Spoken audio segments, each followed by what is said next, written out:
समन्ता चक्रवालेषु अत्रा गच्छन्तु देवता सद्धम्मं मुनिराजस्य सुनन्तु सग्ग मोक्षदं धम्मश्रवण कालो अयं भदन्ता धम्मश्रवण कालो अयं भदन्ता धम्मश्रवण कालो अयं भदन्ता नमो तस्स भगवतो अरहतो सम्मा सम्बुद्धस्स नमो तस्स भगवतो अरहतो सम्मा सम्बुद्धस्स नमो तस्स भगवतो अरहतो सम्मा सम्बुद्धस्स रूपं भिक्खवे अनात्ता रूपं च हिदं भिक्खवे अत्ता अभविष्य नैदं रूपं आबाधाय संवत्तेयाति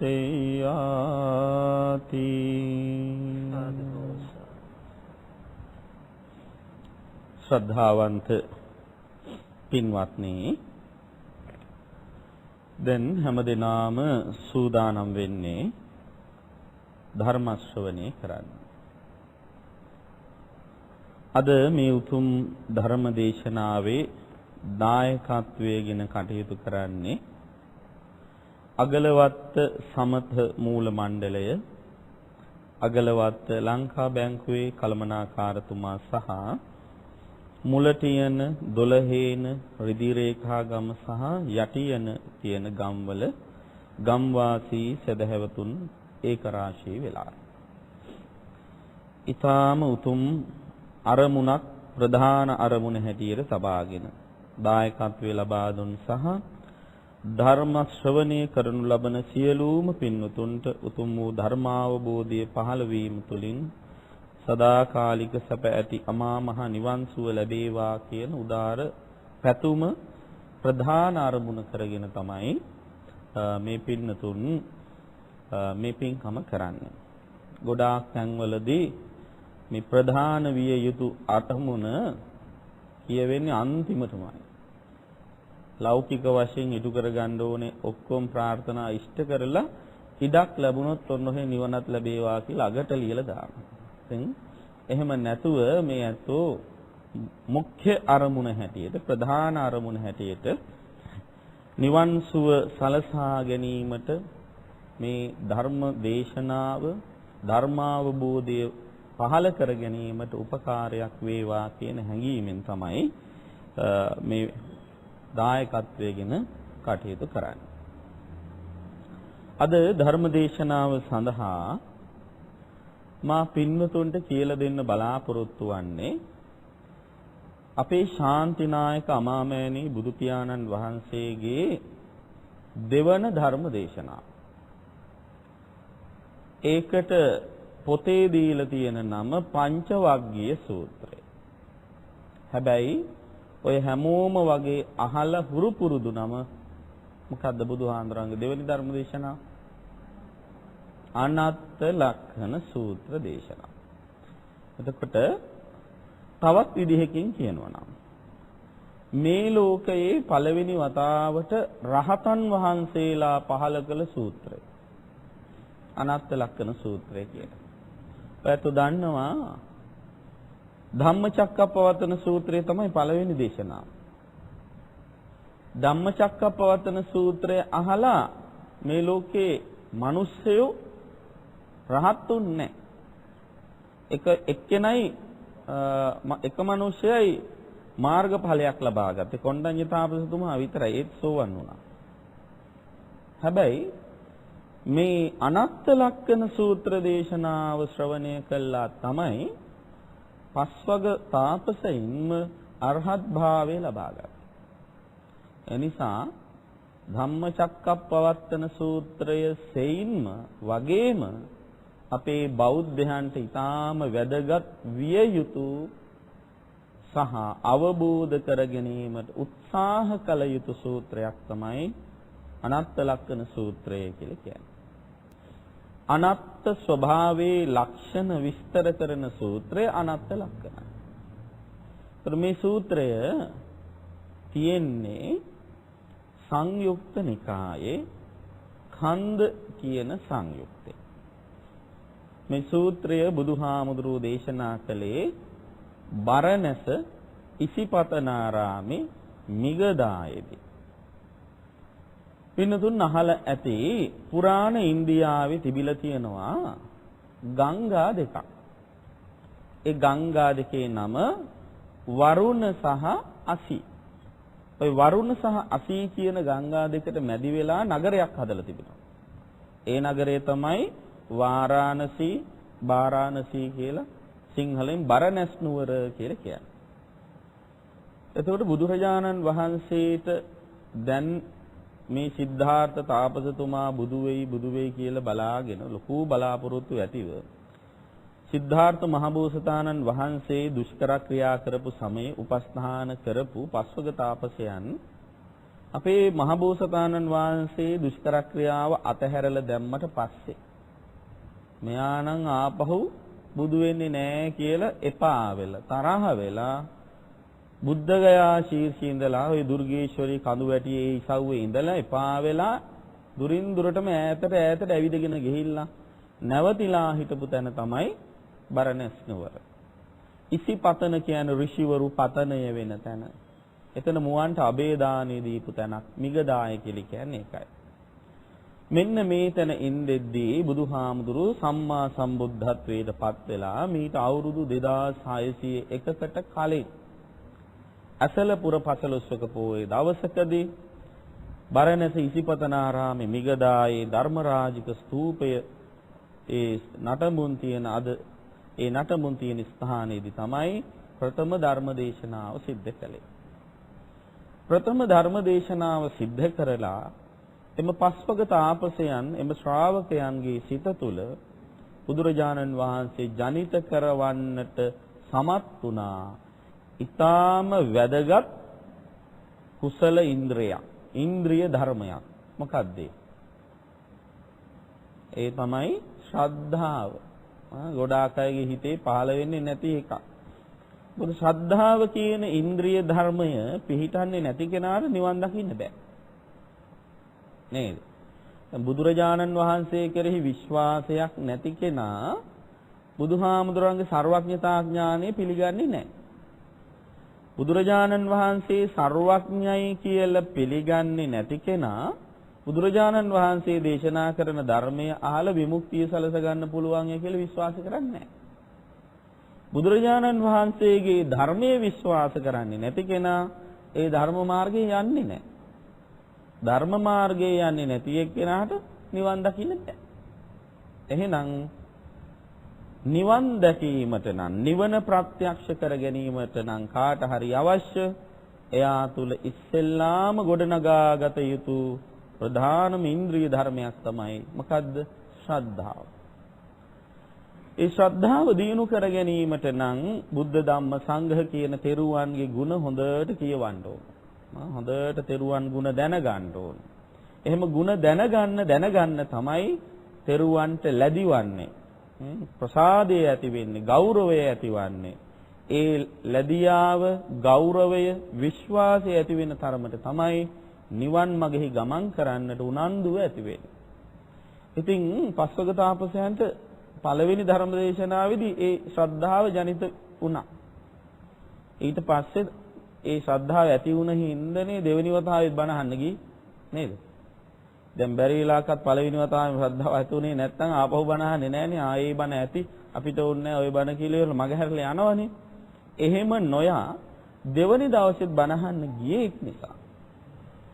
එතකොට ඔන්න බුදුහාමුදුරුවෝ පළවෙනි දවසේ ධර්ම දේශනා කළ විවේකයෙන් ඉඳලා දෙවෙනි දවසෙත් ඔය පුරාවිද්‍යාඥයන්ගේ මතයක් තියෙනවා ඒ ධම්මික ස්තූපය කියන ස්ථානයේදී තමයි බුදුහාමුදුරුවෝ ඒ ස්තූපයේ පිහිටා තියෙන ස්ථානයේදී දෙවනි ධර්ම දේශනාව වන අනත්ත ලක්ෂණ සූත්‍රය පස්වග තවුසන් උදෙසා දේශනා කළේ කියලා.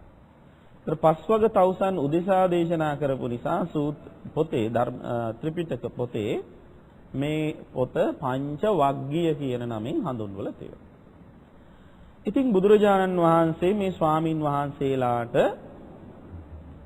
කාරණා පහක තියෙන ත්‍රිලක්ෂණය දකින්න හැටි මතක් කරලා දුන්නා.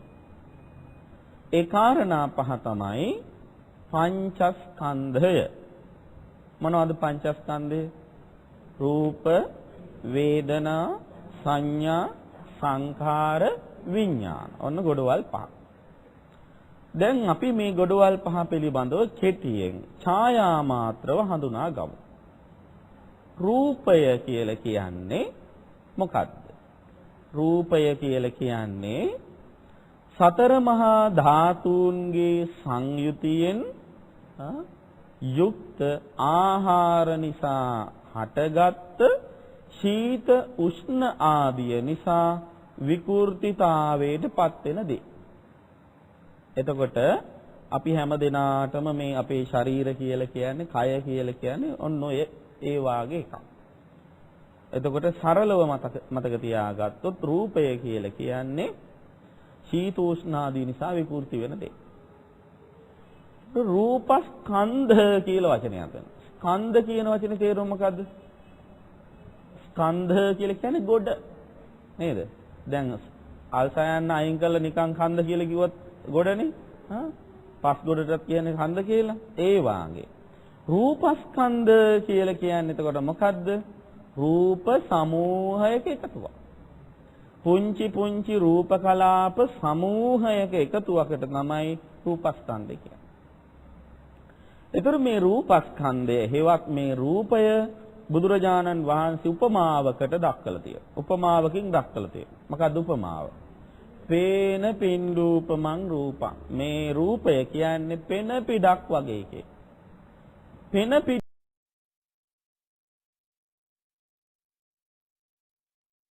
තියෙන පෙන බිඳු පෙන බුබුලු ලොකුයිද පුංචිද? පුංචි. පෙන පිටේ තියෙන පෙන බිබුලු පුංචි. පුංචි පෙන බිබුලු සමූහයක එකතු කර තමයි පෙන පිට කියලා කියන්නේ. ඒතර ඒකේ තියෙන විශේෂත්වයක්. මොකද විශේෂත්වය? මේ පෙන බුබුලු පෙන පිටේ තියෙන පෙන බිඳු නිතරම බිඳෙනවා හට ගන්නවා. බිඳෙනවා හට ගන්න නිතරම වෙනස් වෙලා යනවා. අන්න ඒ වාගේ නිතරම වෙනස් වෙලා යන පුංචි රූප කලාප සමූහයක එකතුවකට තමයි රූපස්කන්ධය කියලා කියන්නේ. දැනට සරලව එහෙම මතක තියාගන්න. දෙක වේදනා. වේදනා කියන වචනේ තේරුම මොකද්ද? විඳීම කියන එකයි. ඒතර වේදනාව බුදුරජාණන් වහන්සේ උපමා කරනවා දිය බුබුලකට. වේදනා බුබ්බුලූපමා. මේ උපමා ටික මතක තියාගන්න. පස්සේ අහනවා වේදනා බුබ්බුලූපමා. එතකොට දිය බුබුල මොන වගේද? දිය බුබුල ශනිකව හට ගන්නවා, ශනිකව නැති වෙලා යනවා. ගොඩක් කල් පවතින එකක් නෙවෙයි දිය බුබුල කියන්නේ. තනි දිය බුබුල. ඒක ඉක්මනට හටගෙන නැවතෙනවා. ඒතර වේදනාව කියන මේ වින්දනය කියන එකක් මාරු වෙනවා. නිතරම වෙනස් වෙනවා. හට ගන්නවා, පවතිනවා, මාරු වෙනවා. එතකොට එහෙම නිතරම වෙනසට ලක් වෙන වේදනා වර්ග කීයක් තියෙනවද? 3යි. මොනවද? සුඛ වේදනා, දුක්ඛ වේදනා, උපේක්ඛා වේදනා කියලා. එතකොට ඔන්න වේදනාව කියන්නේ ඒකට. ඊළඟට සංඥා. සංඥා කියලා කියන්නේ හඳුනා ගැනීම. මොනවද හඳුනගන්නේ? අරමුණු හඳුනා ගැනීමට තමයි සංඥාව කියන්නේ. සංඥාව උපමා කරලා තියෙන්නේ මොකටද? මිරිඟුවකට. මරීචී කූපමා සංඥා. මිරිඟුවකට වගේ. දැන් වියලි කාලෙට දුර පාරක තාර පාරක එහෙම යනකොට කෙලින් තියෙන පේනවා දුරින් මොන වගේද? වහිනවා වගේ වතුර එකතු වෙලා තියෙනවා වගේ පේනවා. අන්න ඒකට තමයි මිරිඟුව කියලා කියන්නේ. වැස්ස වගේ වතුර එකතු වෙලා තියෙනවා වගේ පෙනුනට ඇත්තට මේක සැබෑවක් නෙවෙයි. අන්න ඒ වාගේ තමයි බුදුහාඳුරු මතක් කරන මේ සංඥාවල් කියන ඒවා. ඇහෙන්, කනෙන්, නාසයෙන්, දිවෙන්, ශරීරයෙන් අපි යම් යම් දේවල් හඳුනා ගත්තත්, මනසින් හඳුනා ගත්තත් මේ හඳුනා ගන්න පෙනෙන්න තියෙන දේ එලෙසින්ම පවතින්නේ නැහැ. ඒ නිසා තමයි ඒක මිරිඟුවකට උපමා කරලා තියෙන්නේ. ඊළඟට සංස්කාර කියලා කියන්නේ කර්ම රැස් කිරීම නැත්නම් චේතනා සකස් කිරීම. ඒක උපමාවට අරගෙන තියෙන්නේ මොකක්ද? ඔව් සංඛාරා කදලූපමා කෙහෙල් කඳකට. දැන් කෙහෙල් කඳේ හරය අරටුව හොයන්න කවුරු හරි කෙනෙක් පෙළඹෙනවා. අරටුව හොයාගෙන කෙහෙල් කඳක් පතුරු ගහන්න එයාට අරටුව ලැබෙයිද? ලැබෙන්නේ නැහැ. අන්න ඒ වාගේ මේ සංස්කාර එහෙම නැත්නම් මේ කර්ම රැස් කිරීම කියලා කියන්නේ නැවත නැවත භවය තහවුරු වන විදිහට කර්ම රැස් කරනවා කියලා කියන්නේ හරසුන් ක්‍රියාවක්. නිෂ්ප්‍රයෝජන ක්‍රියාවක්. වැඩකට නැති වැඩක්. ඒක නිසා තමයි ඒක කෙහෙල් කඳක පොතු ගලවනවා වගේ කෙහෙල් කඳකට උපමා කරලා තියෙන්නේ. ඊළඟට පස්වෙනි එක විඥාණය. විඥාණය කියන්නේ අරමුණු දැන ගැනීම. ආරම්මණං විජානාතීති විඥානං කියන්නේ ඒකයි. ඒතර විඥාණය බුදුහාමුදුරු උපමා කළේ මොන වගේ එකටද? මායාකාරයකට. මායාවිනෝ විඥාන. මායූපමං විඥාන. විඥාණය කියන්නේ මායාවක් වගේ. අපි හැමතිස්සෙම මුලා කරන, රවටන, වෙනතකට යොමු කරන කෙනෙක් තමයි මායාකාරය කියලා කියන්නේ. ඒ මැජික් කාර්යයත් එහෙමනේ නේද? මැජික් පෙන්නනවා කියලා එක පැත්තකට අරමුණ හිත යොමු කරලා ඉවරලා ඒ එසැනින් ෂණයෙන් වෙනත් දෙයක් කරලා ඉවර වෙලා පුදුම හිතෙන විදිහට අපිට මුලා කරන විදිහට ඒ දේ දකින්න සලස්වනවා. ඒක තමයි මැජික් එක. අන්න ඒ වාගේ තමයි මේ මායාකාරයාගේ ස්වභාවය. ඒ වාගේ තමයි විඥානය. අපි දකින කියන දේ සමහර වෙලාවට ඇත්තම නෙවෙයි. ඉතින් බුදුරජාණන් වහන්සේ සිහිපත් කරනවා පින්වත්නි, මෙන්න මේ කියන රූප වේදනා සංඥා සංඛාර විඥාන කියන ගොඩවල් පහ දිහා බලන්න ඕන ආකාර තුනක්. ඒ ආකාර තුනට කියනවා ත්‍රිලක්ෂණය කියලා. මොනවද ත්‍රිලක්ෂණේ? අනිත්‍ය, දුක්ඛ, අනාත්ම. ඉතින් මේ කාරණා පහේම ওই ත්‍රිලක්ෂණේ තියෙනවද නැද්ද? තියෙනවා. මේ කාරණා පහේම තියෙනවා. අනිත්‍ය කියන වචනේ තේරුම මොකද්ද? නිට්ටය නෑ කියන එකයි. වෙනස් වෙලා යනවා කියන එකයි. තවත් වචනයක් තියෙනවා ඈත අහලා ඇති ඉච්ඡා කියලා. නේද? ඉච්ඡා කියන්නේ මොකද්ද?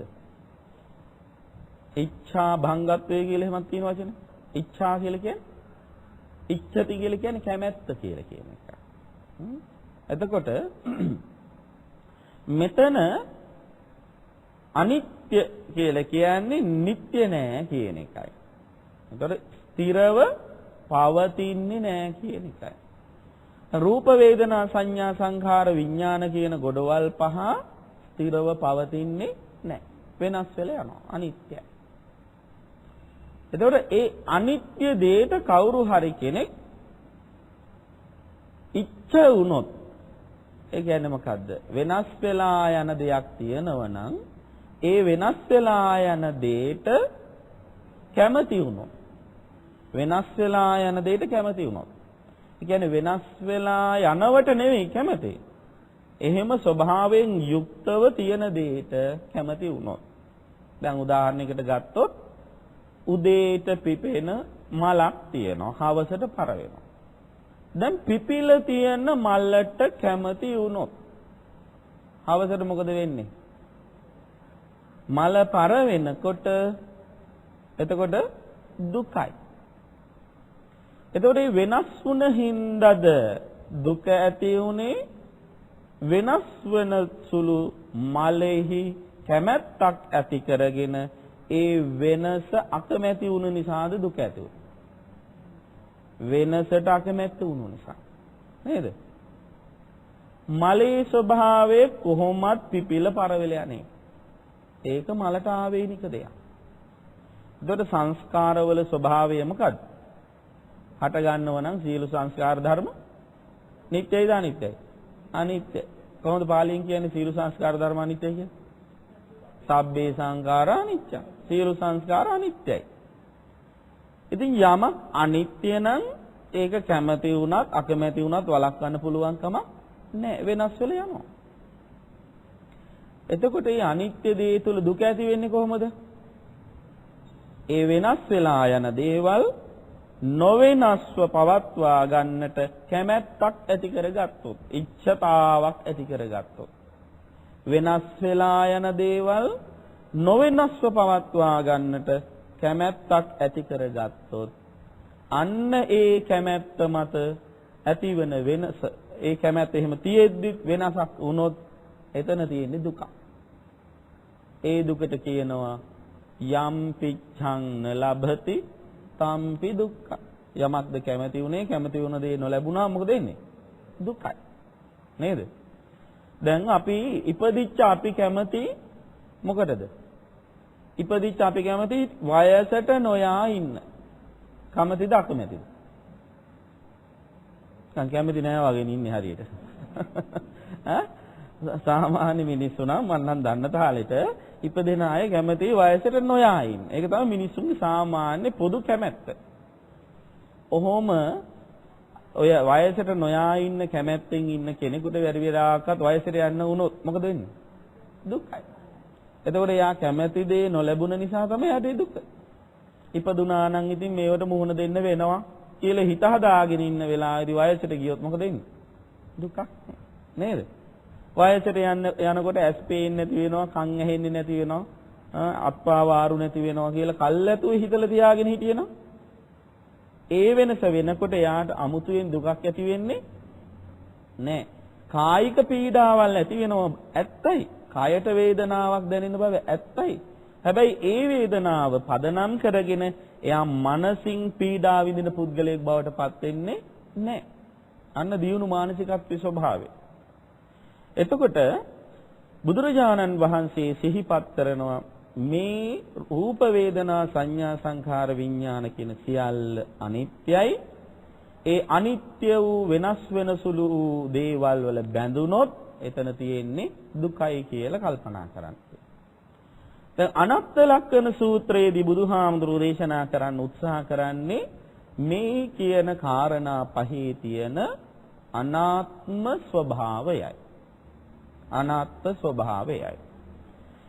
දැන් ඔය අනාත්ත කියන වචනයට අපිට ගොඩාක් තැන්වලදී දකින්න තියෙන නිර්වචන එහෙම නැත්නම් මේ පරිවර්තන කරලා තියෙන සිංහල වචනය ඇත්තටම සිංහල වචනයක් නෙවෙයි.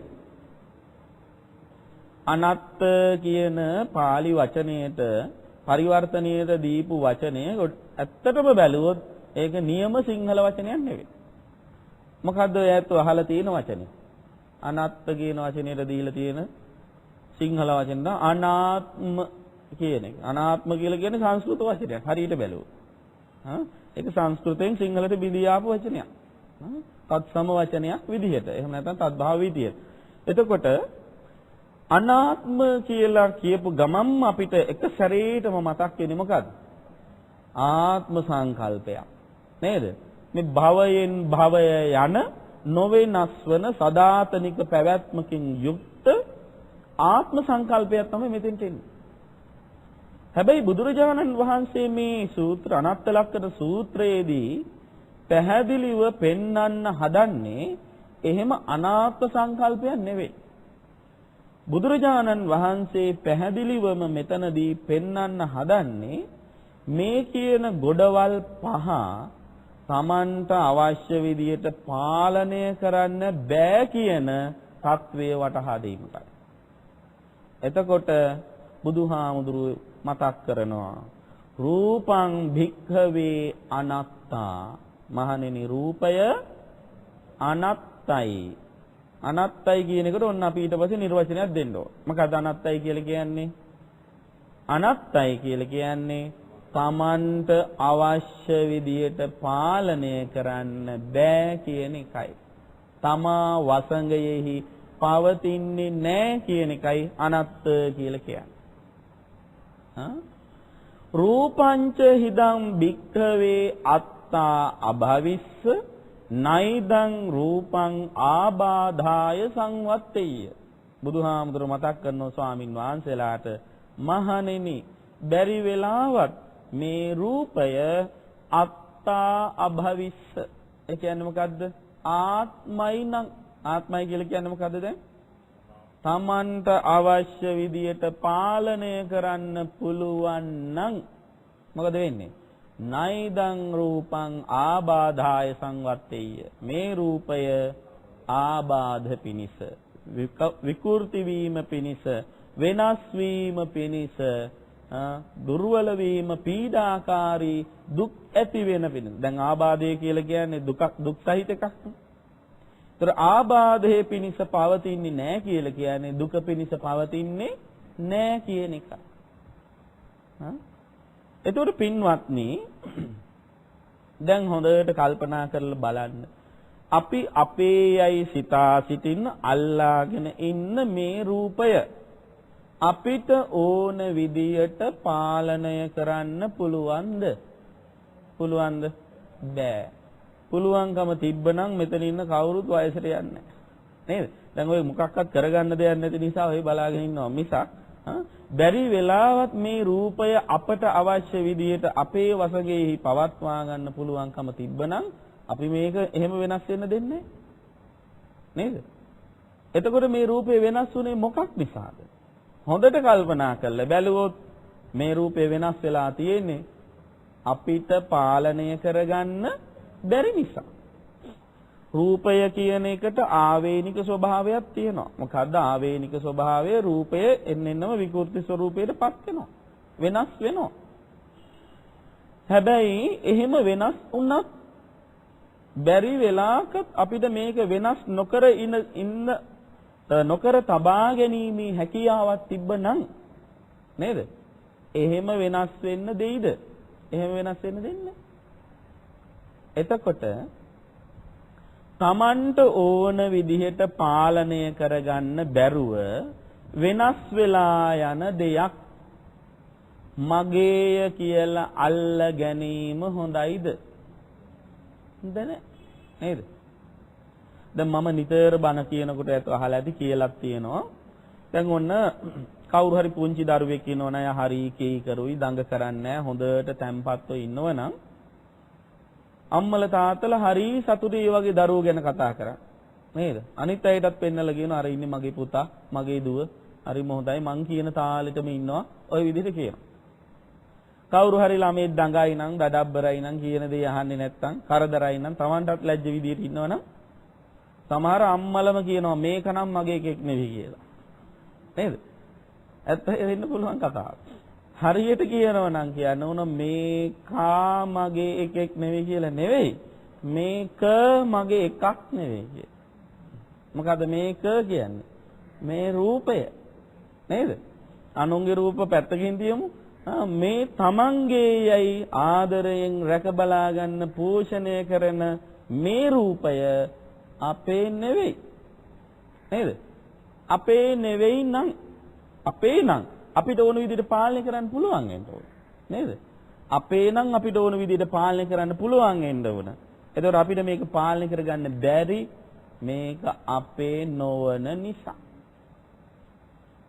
එතකොට එහෙම අපේ නොවන දෙයක් මගේ යයි අල්ලාගෙන ඉන්න වෙලාවේදී ඒක මගේ ග්‍රහණයෙන් මිදුනොත් මට ඕන විදිහට පාලනය කරගන්න බැරි වුණොත් මොකද වෙන්නේ? දුකයි. එතකොට ඒ දුකට වග කියන්න ඕන කවුද? තමන්. වෙන කවුරුත් නෙවෙයි. එතකොට මේ රූපය එහෙනම් මගේ කියලා අල්ලගන්න සුදුසු එකක් නෙවෙයි. එතකොට මේ රූපය නිසා මට පීඩාවක් එනවා. කවුරු හරි පීඩාවක් එනවනේ ඒ රූපය තුල මම ඉන්නවාය කියලා හිතන්න පුළුවන් කමක් නැහැ. මම ඉන්නවා නම් එහෙම පීඩාකාරී තත්වයකට මාවපත් කරගන්නේ නැහැ. නේද?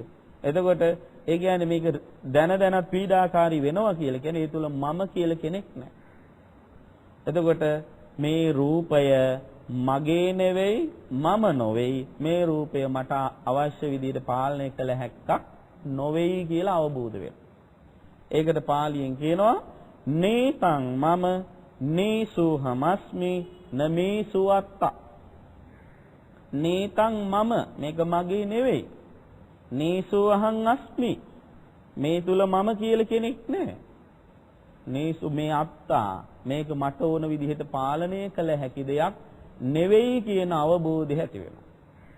අන්න එහෙම අවබෝධයක් ඇති වුණාම මේක මගේ නොවේයි කියලා අවබෝධ වුණොත් නුවණ තියෙන කෙනා මොකද කරන්නේ? තමන්ගේ නොවන දේවල් අල්ලනවද?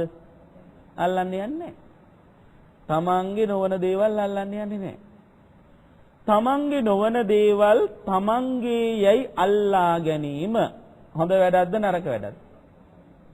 නරක වැඩක්. තමන්ගේ නොවන දේවල් තමන්ගේ යයි අල්ලා ගැනීමට කියන්නේ හැමෝටම තේරෙන භාෂාවෙන් කියනවා නම් මොනව කරනවා කියලාද? තමන්ගේ නොවන දේවල් තමන්ගේ යයි අල්ලා ගැනීමට කියන්නේ හොරකම් කරනවා කියලා. නේද? හොරකම් කරනවා කියලා. එතකොට අපි හැමෝම මෙතන බොහොම සංසුන්ව හිටියට හොඳම හොඳ හොරු බණ කියන මාත් එහෙමයි බණ අහන ඔය ඇත්තොත් එහෙමයි. ඓතිහාසික හොරකමක් කළා තී. මොකද්ද හොරකම්? අපිට අයිති නොවන රූපයක් අපේ යයි අල්ලා ගැනීම. නේද? ඒක තමයි හොරකම්. දැන් හොරකම් කළාම සාමාන්‍යයෙන් දඬුවම් ලැබෙනවද නැද්ද? නීතිය ක්‍රියාත්මක වන රටක නම් දඬුවම් ලැබෙනවා. මේ සමහර තැන්වල හොරකම් කරාම තෑගි ලැබෙන අවස්ථාවක් තියෙනවා. කෙසේ වෙතත් හොරකම් කළාම දඬුවම් ලැබෙනවා. අපේ නොවන රූපයක් හොරකම් කරගත්ත අපිට ලැබිච්ච දඬුවමක් තියෙනවා. මොකද්ද දඬුවම? ජාති කියන දඬුවම. ඉපදුනේ කොහොමද? ඔන්න හොරකම් කරගත්ත නම් ඒකත් එක්කම යන්න කියලා ඔන්න රූපයක් ලැබුණා. නේද? වේදනා සංඥා සංඛාර විඥාන කියන ගොඩවල් පහ අපේ නොවේ. නමුත් ඒවා අපේ යයි අල්ලාගෙන ඒක හොරකම් කරලා ඒකේ බැඳුන නිසා ඒ ගොඩවල් හතරක් ලැබෙනවා. ඒතර රූප වේදනා සංඥා සංකාර විඥාන කියන ගොඩවල් පහ යම් තැනක පහළ වෙනව නම් ඒ පහළ වීමට කියනවා මොකක් කියලාද? ජාති කියලා. ජාති කියන්නේ ඉපදීම. දුකයිද සැපයිද? දුකයි. දරේ දුක ලැබුණේ මොකක් නිසාද? අන්න අර කරපු හොරකම නිසා. දැන් හරිනේ හොරකම් කරාම දඬුවම ලැබුණා. නේද? තමන්ට අයිති වෙන්නේ නැති, තමන්ට අයිති නොවන ගොඩවල් පහක් හොරකම් කරගත්ත නිසා ඔන්න ජාති නැමැති දුක, ජාති නැමැති දඬුවම ලැබුණා. ඊළඟට ජරා, ව්‍යාධි, මරණ, ශෝක, පරිදේව, දුක්ඛ, දෝමනස්, උපායාස කියන මේ දඬුවම් ලැබුණා. දැන් ඔය දඬුවම් නවතින්නේ කවදද? ඔය දඬුවම් වලින් මිදෙන්න පුළුවන්කම තියෙන්නේ ඔය ගොඩවල් පහ අතහරින දවසටයි. ඒ ගොඩවල් පහ අතහරින්න නම් තේරුම් ගත යුතු ප්‍රධානම කාර්යය වන්නේ කුමක්ද? මේ ගොඩවල් පහ මට අයිති නෑ කියලයි. මට අයිති නෑ කියලා කියන ඒ తত্ত্বය වටහා ගන්න නම් මට ඕන විදියට මේව පාලනය කරන්න බෑ කියන එක වැටහෙන්න ඕන. අනත්තතාවය වැටහෙන්න ඕන. අනත්තතාවය මට ඕන විදිහට පාලනය කරන්න බෑ කියන අනත්තතාවය වැටහෙන්න නම් අනිත්‍යතාව වැටහෙන්න ඕන. වෙනස් වෙලා යන හැටි පැහැදිලිව තේරුම් ගන්න ඕන. එතකොට කවුරු හරි කෙනෙක් රූප වේදනා සංඥා සංඛාර විඥාන කියන ගොඩවල් පහ අනිත්‍යයි දුකයි අනාත්තයි කියලා දකිනව නම් ඒ දැක්මම එයාට උපකාර වෙනවා මේ ගොඩවල් පහ මම නොවේයි, මගේ නොවේයි, මට අවශ්‍ය විදිහට පාලනය කළ හැක්කක් නොවේයි කියලා වටහා ගන්න. එහෙම වටහා ගන්න අවශ්‍ය වෙන විදිහට බුදුහාමුදුරුව අපිට මඟ පෙන්වනවා. පස්වග තාපසයන්ට මේ රූප වේදනා සංඥා සංඛාර විඥාන කියන ගොඩවල් පහම අනුපිළිවෙලින් එකින් එක විස්තර කරලා දුන්නා. මේ අනත්තතාවය හරියට වටහා ගන්නේ කියලා පැහැදිලි කරලා දුන්නා. එතකොට රූපය ආත්මනම් Tamanට අවශ්‍ය විදිහට පාලනය කරන්න පුළුවන්කම තිබ්බනම් බුදුහාඳුරෝ මතක් කරපු දේ මොකද්ද? රූපය කවදාවත් වෙනස් වෙන්නේ නැහැ. එහෙමනම් රූපය මෙහෙම තියෙන්න ඕන, මෙහෙම තියෙන්න ඕන, මේ විදිහට තියෙන්න එපා කියලා නියෝග පැනෙව්වොත් ඒක ඒ විදිහටම තියෙන්න ඕන. නමුත් රූපය කියන එක එහෙම තියෙන එකක් නෙවෙයි. එතකොට දැන් මේ මා තුල තියෙන මගේ කයයයි මගේ ශරීරයයි හිතාගෙන හිටපු රූපය විතරද ඔය විදියට වෙනස් වෙන්නේ නෑ. බුදුරජාණන් වහන්සේ සිහිපත් කරනවා අතීතානාගත පච්චුප්පන්න රූප තියෙනවා. අතීත රූප තියෙනවා, වර්තමාන රූප තියෙනවා, අනාගත රූප තියෙනවා. දූර රූප, සාන්තික රූප තියෙනවා. දුර තියෙන රූප තියෙනවා, ළඟ තියෙන රූප තියෙනවා. ඒ වාගේම සියුම් රූප තියෙනවා, ගොරෝසු රූප තියෙනවා. ඔය වාගේ ලෝකයේ තියෙන යම් රූපයක් තියෙනවා නම් ඒ සකල විද රූපයම ඒ සියලුම රූපවලට අනන්‍ය වූ පොදු ලක්ෂණය තමයි ත්‍රිලක්ෂණය. මොකද ත්‍රිලක්ෂණය? අනිත්‍යයි, දුකයි, අනාත්තයි. අනිත්‍ය අර රූප විතරයි, මගේ රූප අනිත්‍ය නෑ කියලා හිතන්න බෑ. හැබැයි ලංකාවේ මිනිස්සු ගොඩක් වෙලාට හිතන්නේ එහෙමයි. නේද? දැන් ඔයත් මලගෙවල් වල යනවා නේද? මලගෙවල් වල ගිහිල්ලා සංවේගයෙන් මලමිනිය දිහාත් බලලියන අනේ අගේට හිටපු මිනිස්සුත් මැරුණනේ ආදී වශයෙන් හිතලා එනවා. අනේ මේ අගේට හිටීමේ මිනිස්සේ මැරුණා වගේම මමත් මැරෙයි කියලා හිතන අය කීයෙන් කී දෙනාද හිතන්නේ නේද? දැන් මමත් මගේ ගමනට සූදානම් වෙන්න ඕන කියලා හිතන අය හරිම අඩුයි. එතකොට පින්වත්නි, බුදුරජාණන් වහන්සේ අන්න ඒ අපේ පොදු මානසිකත්වයේ හොඳට අවබෝධ කරගත්ත නිසා තමයි, වටහාගත්ත නිසා තමයි සීපත් කළේ මේ ලෝකයේ යම්බදු රූපයක් තියෙනවා. ඒ සකල විද රූප අනිත්‍යයි, දුක්ඛයි, අනාත්තයි කියලා හිතන්න කියලා කිව්වා. එහෙම හිතනකොට ඒ කිසිදු රූපයකට බැඳීමක් ඇති වෙන්නේ නැහැ. ගොරෝසු රූප, සියුම් රූප ඔය ආදී වශයෙන් තියෙනවා. දැන් සමහරුන්ට රූපේ එපා වෙනවා. මොකක් නිසාද? ගොරෝසු නිසා. දැන් මේ දවස්වල රූපේ එපා වෙනවා දාඩිය දාන නිසා, රස්නේ නිසා. නේද? එතකොට කෙනෙකුට හිතෙනවා මේිට වැඩිය හොඳයි දිව්‍ය ලෝකෙට ගිහිල්ලා ඉපදලා හිටියනම් මෙහෙම රස්නයක් නැහැ, කූල් එකේ ඉන්න පුළුවන් කියලා හිතෙන්න පුළුවන්. එතකොට බලන්න අර එකක් එපා වීම තව එකක් අල්ලගන්න හේතු වෙනවා. එතකොට ඒ එපා වීම, ඒ අතහැරීම පැවැත්මටද උපකාර වුනේ, නැවැත්මටද?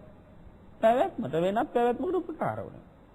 අන්නේ தත්ත්වය හරියට බුදුරජාණන් වහන්සේ අවබෝධ කරගත්ත නිසා තමයි අතරක් නැතුව ඉඩක් තියන්නේ නැතුව සකල විද රූප, සියලුම රූපයන් අනිත්‍ය හැටියට වටහා ගන්නට අපට පැහැදිලි කරලා දුන්නේ. දුක හැටියට වටහා ගන්න අපට පැහැදිලි කරලා දුන්නේ. Tamanට අවශ්‍ය විදිහට පාලනය කරන්න බෑ කියන தත්වයෙන් වටහා ගන්නට අපට පැහැදිලි කරලා දුන්නා. ඉතින් ওই විදිහට ත්‍රිලක්ෂණයෙන් මේ පංචස්කන්ධය දිහා කවුරු හරි කෙනෙක් බලනවා නම් ඒ තැනත්තාට ඇතිවෙන ප්‍රධානම අවබෝධය තමයි මොකද්ද? මේ කියන ගොඩවල් පහ මම නොවේ, මගේ නොවේ, මට අවශ්‍ය විදිහට පාලනය කළ හැක්කක් නොවේයි කියලා වැටහෙනවා. එහෙම වැටහෙනකොට Tamanට අවශ්‍ය විදිහට පාලනය කරන්න බැරි වෙනස් වෙලා යන දෙයකටයි මම මේ කරගහලා තියෙන්නේ කියලා හිතනකොට එයා අරගෙන ආපු මේ පංචස්කන්ධය කෙරෙහි එයාට ඇතිවන්නේ දුකක්ද සැප මේ එපා වීමක්ද ඇලීමක්ද? එපා වීමක්. නේද? දැන් සමහර වෙලාවට අපි හිතමු එය පන්සල් යනකොට එහෙම නැත්නම් වෙන වෙන තැන් වලට යනකොට පොඩි ළමයි එක්ක යනවා. දැන් පොඩි ළමයා අම්මට හරි තාත්තට හරි කීකරු නැතුව පාලනය කරගන්න බැරුව දඟලනවා. එතකොට අර අම්මටයි තාත්තටයි හිතෙනවා මොකද්ද? අනේ එක්කන් ආවේ නැතුව අතහැරලා ආවනම් හරි. ඉන්දවලා ආවනම් හොඳයි කියලා හිතනවා. ඇයි ඒ? Tamanට අවශ්‍ය විදියට පාලනය වුණේ නැති නිසා. අන්න ඒ වාගේ අපි හිතන්න ඕන මේ පංචස්කන්ධය ගැන. නේද? එතකොට මේ පංචස්කන්ධය අපේ අය හිතාගෙන අපිට ඕන විදියට පාලනය කරන්න පුළුවන් කියලා හිතාගෙන අල්ලගෙන දැන් අරගෙන ආවනේ. දැන් අරගෙන ආවට පාලනය කරගන්න පුළුවන් වෙලාද? බෑ. එතකොට මෙන්න මේ අනිත්‍ය මෙන්න මේ වෙනස හරියට කවුරු හරි කෙනෙක් වටහා ගත්තොත් එයා මොකද කරන්නේ? ඒ වෙනස් වෙන සුළු වූ පංචස්කන්ධයෙහි කලකිරෙනවා. නිබ්බින්දති කියලා කියන වචනයක් පාලියෙන් දීලා තියෙනවා. නිබ්බින්දති කියන්නේ කලකිරෙනවා. නිබ්බින්දං විරජ්‍යති. කලකිරුණාම විරජ්‍යති කියලා කියන්නේ මොකද්ද? ඇලෙන්නේ නැහැ. දැන් ඔය ඇත්ත යම් යම් දේවල් වල කලකිරිලා තියෙනවා. නේ යම් යම් දේවල් ඔය ඇත්තන්ට එපා වෙලා තියෙනවා. එපා වුණා මොකද කරන්නේ? හොයන්නේ නැහැ, අල්ලගන්නේ නැහැ. බෞද්ධ විදියට ඔය ඇත්ත හලාල් එපා වෙලා ඇතිලා. නේද? ඒ නිසා බෞද්ධයෝ ගිහිල්ලා කඩවල වල ගිහිල්ලා හලාල් කියන එක හොයන්නේ නැහැ. ඒ බෞද්ධයන්ට අපිට අදාළ නොවන නිසා. එතකොට කලකිරුණාම විරජ්‍යති. ඇලෙන්නේ නැහැ. ඒව හොයන්නේ නැහැ. එතකොට විරාගා විමුච්ඡති. හොයන්නේ නැත්නම් ඇලෙන්නේ නැත්නම් ඒ ඕන වෙනවද? ඕන වෙන්නේ නැහැ. විමුච්ඡති මිදෙනවා. ඒ අවශ්‍යතාවයෙන් ඈත් වෙනවා මිදෙනවා. එතකොට පංචස්කන්ධයෙහි කලකිරුණ නම් පංචස්කන්ධය ඇලෙන්නේ නැහැ. පංචස්කන්ධය ඇලෙන්නේ නැත්නම් පංචස්කන්ධය අතහරිනවා. පංචස්කන්ධය මගේ කියලා බැඳෙන්න අල්ලගන්න යන්නේ නැහැ අතහරිනවා.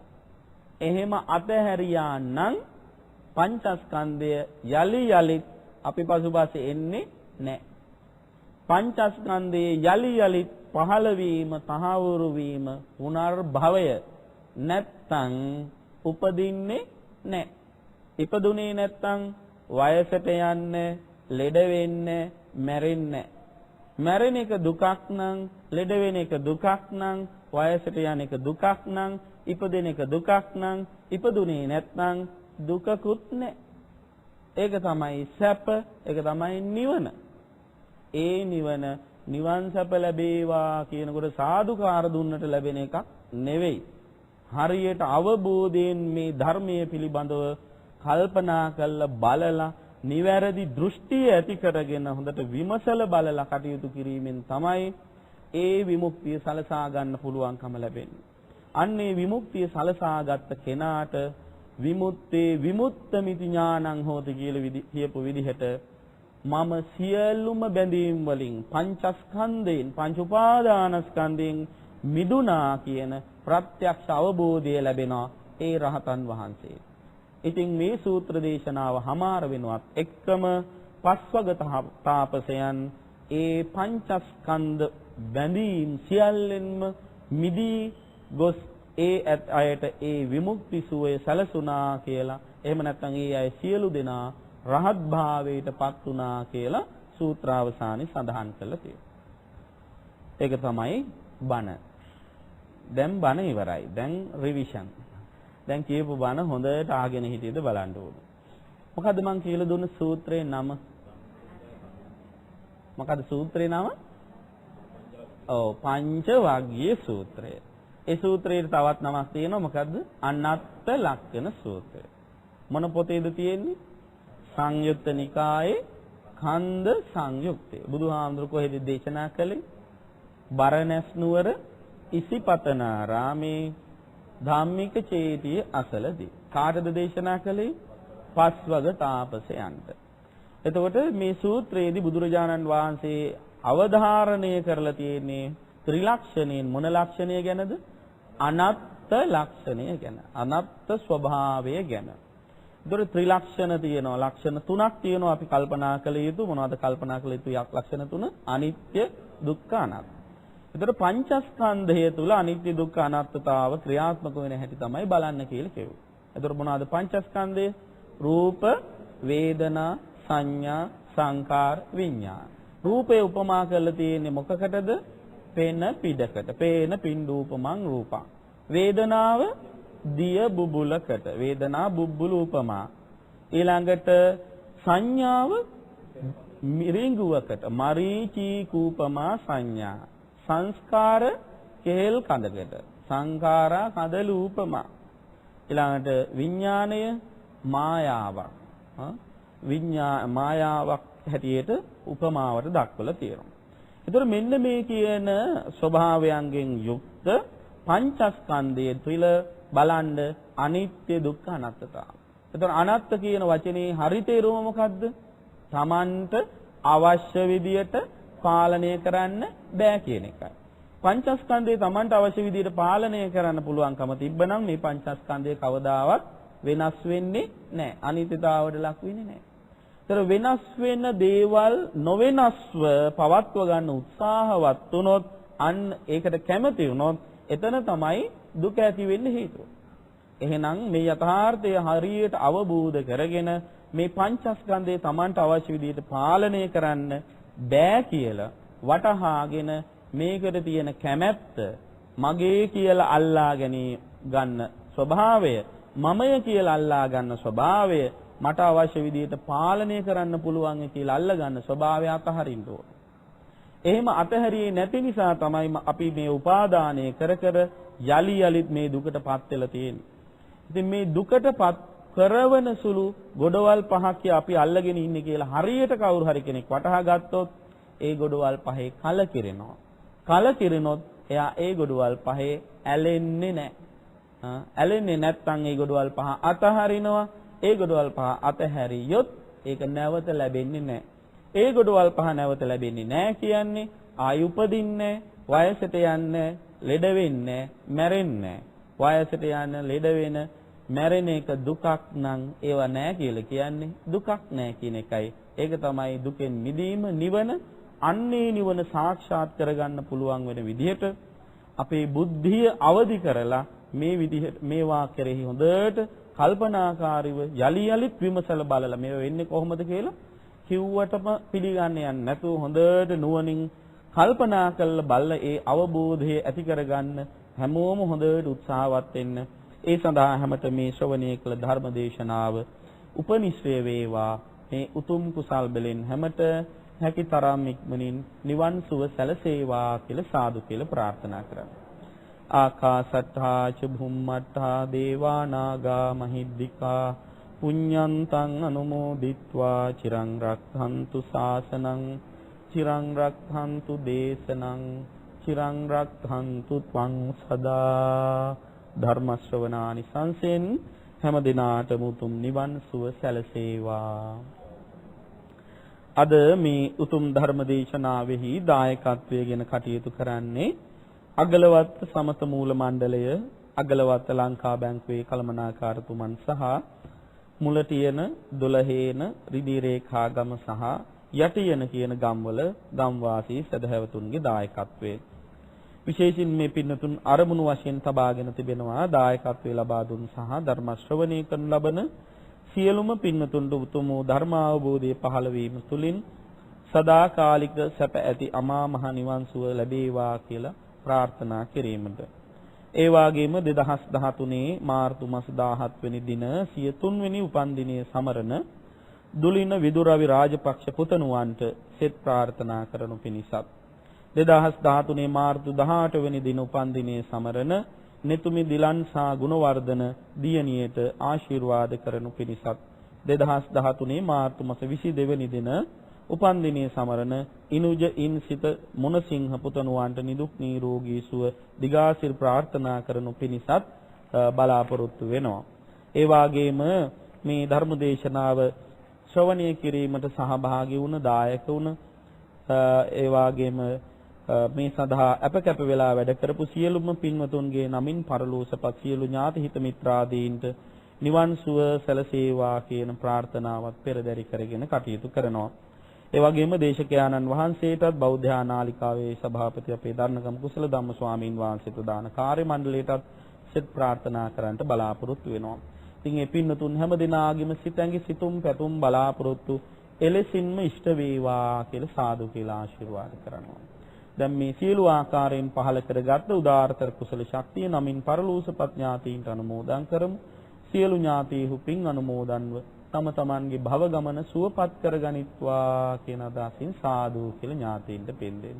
ලෝකයක් සම්බුද්ධ ශාසනයත් සුරකින්න සියලු දෙවියෝ පින් අනුමෝදන් වෙත්වා.